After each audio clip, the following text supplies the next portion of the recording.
Welcome back to Differential Calculus. In this video, I want to talk about one-sided limits. The idea of one-sided limits kind of does what it sounds like. If I get my head out of the way and remind you when we started limits, we started by looking at graphs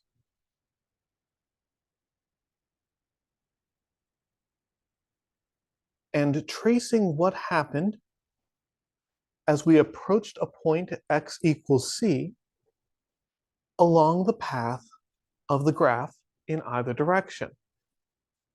And one of the places where we mentioned we might end up with trouble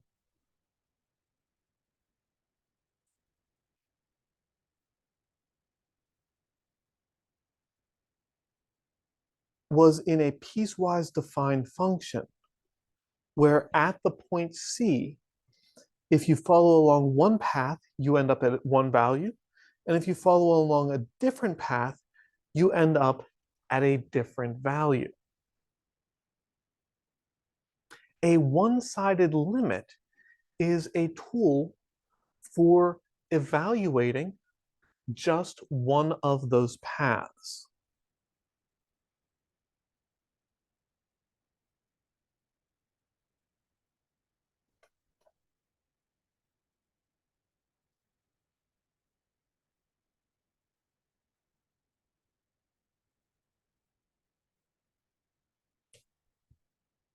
And we can't agree on how to phrase this. I've heard it called a left side limit or a limit from the left, and a right side limit or a limit from the right. Either way, it notationally is the same, and thinking about it in the picture, I think, is what makes sense. So we're going to focus on that. The limit as x approaches c, subscript minus sign here is going to mean from the left. We are approaching c from values smaller than c. We're going to take the c minus delta path and not the c plus delta part of the interval. Right, so the limit as x approaches c from the left of f of x is going to be the limit following that path. And then the right side limit, or the limit from the right,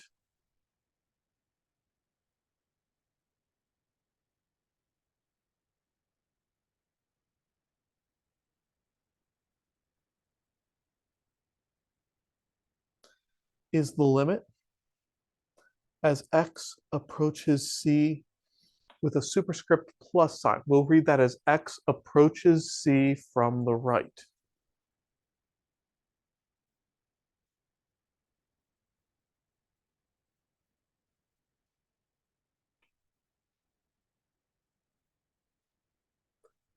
I don't want to have to write that whole thing out every time. So let's call the left-sided limit L. Let's call the right-sided limit R.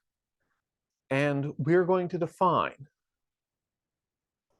that if L is equal to R, then the limit as x approaches c of f of x is just going to be equal to that value, L and R, but I'll write L because it makes more sense.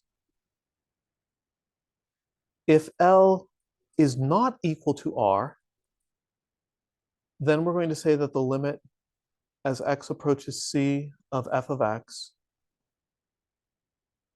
does not exist.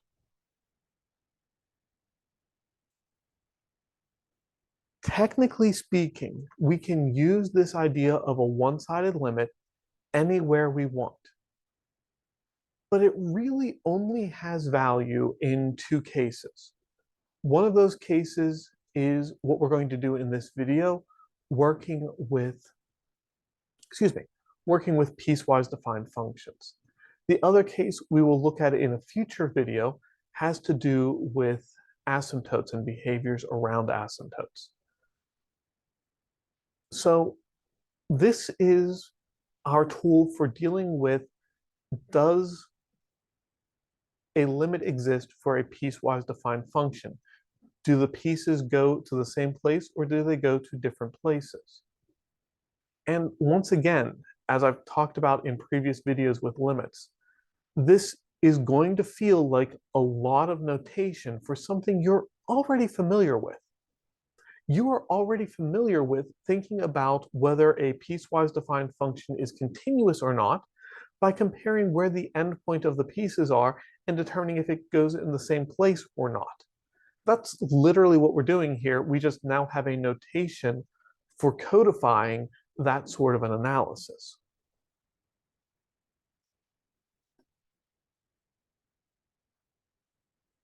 All right. So as an example, let's take a look at the function f of x is defined by cases as 0 if x is less than 0, x squared if 0 is less than or equal to x is less than or equal to 1, and 1 if x is greater than 1.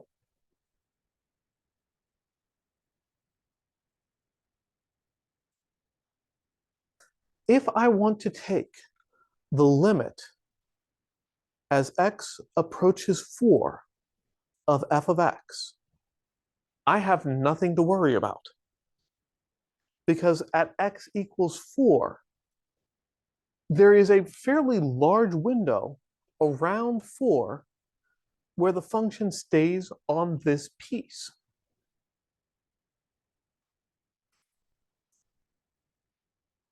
So this is the limit as x approaches 4 of 1, which is 1. Nothing to do there. If I want the limit as x approaches 1 of f of x, that's where I start to have a bit of a problem. Because 1 is the boundary point. For numbers smaller than 1, I'm dealing with x squared. For numbers larger than 1, I'm getting out 1.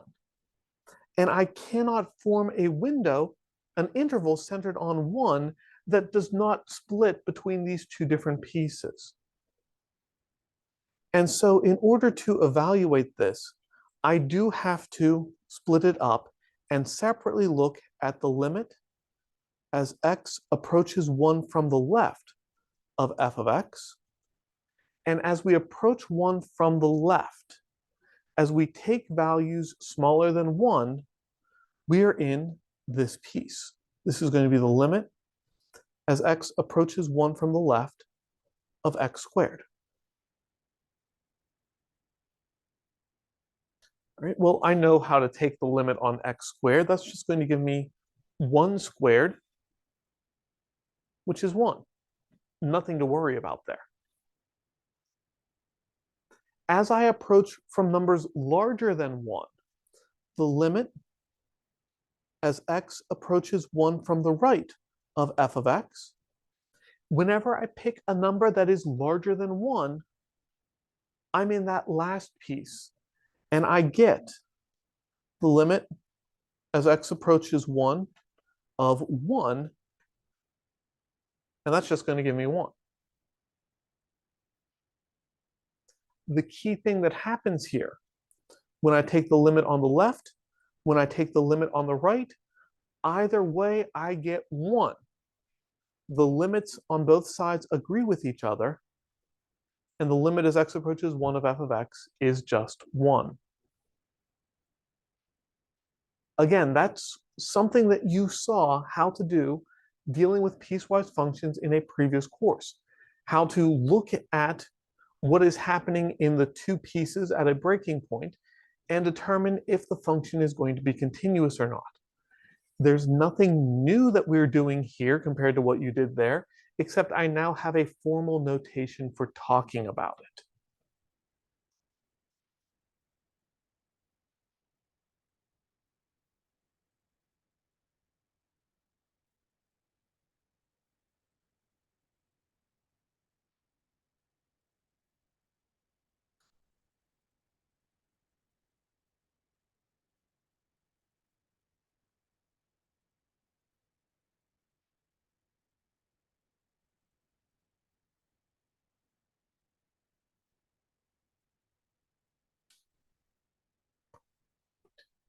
Here's an interesting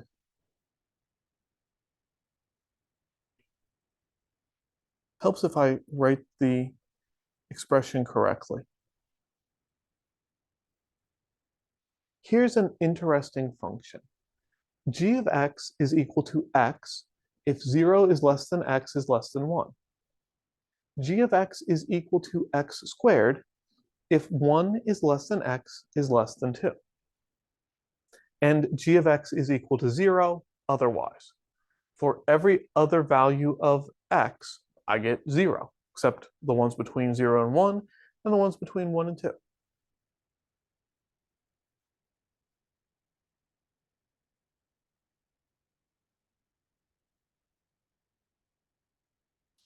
I want to take the limit as x approaches 2 of g of x. And as we saw in the previous one, as x approaches 2, we're on a boundary. Whenever we're taking values of x smaller than 2 and approaching from the left, we're getting out x squared. Whenever we're taking values larger than 2 and approaching from the right, we're getting out 0. And so we do have to, again, split this into the two pieces. The limit as x approaches 2 from the left of g of x is equal to the limit as x approaches 2, yeah, it's from the left, but at this point it doesn't matter, of x squared. And I know that the limit as x approaches 2 of x squared is 2 squared, which is 4. Then the limit as x approaches 2 from the right of g of x is the limit as x approaches 2 from the right. Again, once I get rid of the piecewise function, it's just the limit as x approaches 2, but technically we should write it's from the right still anyway. But from the right, this function gives me 0 all over the place. And the limit on 0 is 0. From the left, I get 4. From the right, I get 0. Those two things do not agree with each other. And so the limit as x approaches 2 of g of x of this function does not exist because the left side limit and the right side limit are taking us to two different places.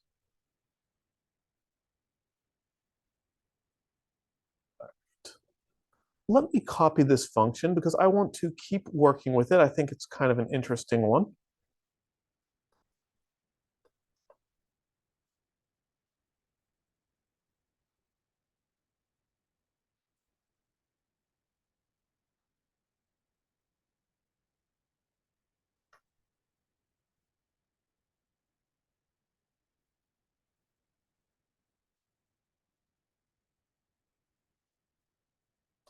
I would like you to look at two things about this function. First of all, I would like you to evaluate g of 1, which is going to point out something a little bit strange about the function. Once you've seen that that strange thing happens, I'd like you to take the limit as x approaches 1 of g of x and see what happens there. It's, again, going to be something, well, it wouldn't have seemed strange without what you saw in the first part. But take a look at those two problems, take a few minutes to work through them, and I'll see you in the next video.